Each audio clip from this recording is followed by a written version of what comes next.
मायरा की एक मासूम सी गलती जिसे उसने कभी अहमियत नहीं दी, वही गलती आज दो जानी पहचानी जिंदगियों को एक दूसरे के करीब ले आई है। जी हाँ दोस्तों, स्टार प्लस के पॉपुलर शो ये रिश्ता क्या कहलाता है के अपकमिंग एपिसोड में कहानी लेने वाली है एक बेहद बड़ा मोड़, जहां रिश्तों की डोर उलझेगी और कुछ अधूरे बंधन फिर से जुड़ने की कोशिश करेंगे। मायरा की तबीयत अचानक खराब हो जाती है। डॉक्टर कहते हैं कि अगर कुछ देर और हो जाती तो हालात बेकाबू हो सकते थे। दरअसल अभीरा से अनजाने में एक ऐसी गलती हो जाती है जो न सिर्फ मायरा की जान को खतरे में डाल देती है, बल्कि अरमान और अभीरा के बीच की दरार को भी गहरा कर सकती थी। लेकिन होता ठीक इसके उलट। अरमान, जो अब तक अपने जज्बातों को छुपा रहा था, पहली बार खुलकर बोलता है, अभीरा, मैं जानता हूं कि हम दोनों की राहें अब एक नहीं रहीं, लेकिन इसका ये मतलब नहीं कि मैं तुम्हारी मदद करना छोड़ दूंगा। मायरा सिर्फ तुम्हारी नहीं, अब मेरी भी जिम्मेदारी है। मैं तुम्हारी मदद एक एक्स हस्बैंड के तौर पर नहीं, एक दोस्त के तौर पर करूंगा। मैं तुम्हारा साथ दूंगा। जब तक मायरा पूरी तरह ठीक नहीं हो जाती, मैं उसके साथ खड़ा रहूंगा। यह सुनकर अभीरा का दिल पिघल जाता है। वह उन आंखों में झांकती है जहां कभी सिर्फ नफरत देखी थी, लेकिन आज एक अलग सी नरमी थी। अरमान जैसे ही अपना हाथ बढ़ाता है, बिना एक पल की देरी किए अभीरा उसका हाथ थाम लेती है।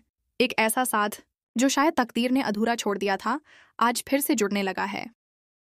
दूसरी ओर पोदार हाउस में एक और हंगामा होने वाला है, जहां एक तरफ दादीसा ये ऐलान करती हैं, तुम दोनों ने ही मुझे मेरा घर लौटाया है, अब तुम दोनों ही मिलकर इस नेम प्लेट को लगाओ।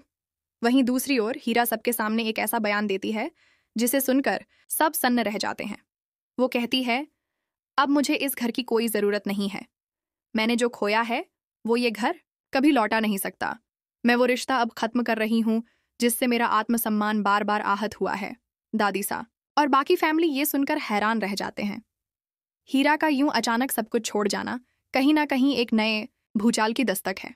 क्या वो पोदार हाउस छोड़कर किसी और रिश्ते की तलाश में जाएगी, या फिर उसके इस कदम के पीछे छुपा है कोई और बड़ा राज? इसी बीच मायरा के अतीत से जुड़ी एक और कड़ी खुलने वाली है।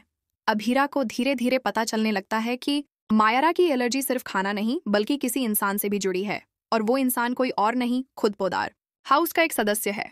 क्या मायरा की तबीयत खराब होना सिर्फ एक हादसा था, या किसी का जानबूझकर रचा गया षड्यंत्र?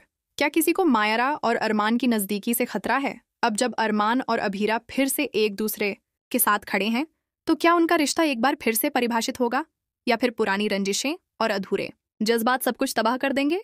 दर्शकों के लिए यह जानना बेहद दिलचस्प होगा कि क्या यह नजदीकियां मायरा और अभीरा को जोड़ने की कोशिश करेंगी, या फिर अरमान और अभीरा के बीच एक नया मोड़ ला देंगी।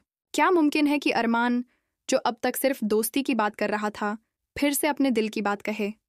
क्या अभीरा, जिसे अब तक लगता था कि उसका अतीत उसकी सबसे बड़ी गलती है, उस अतीत को फिर से अपनाने के लिए तैयार हो जाएगी? क्या हीरा का जाना इस कहानी को किसी नई दिशा में मोड़ देगा? और सबसे बड़ा सवाल, पोदार हाउस की ये चुप्पी कब टूटेगी?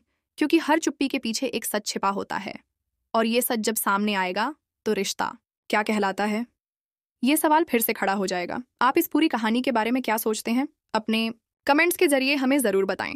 और टेलीविजन की दुनिया से जुड़ी हर चौंकाने वाली खबर सबसे पहले पाने के लिए हमारे चैनल को सब्सक्राइब करना बिल्कुल न भूलें, क्योंकि अब असली ड्रामा शुरू होने वाला है और हर रिश्ते की अग्नि परीक्षा बाकी है।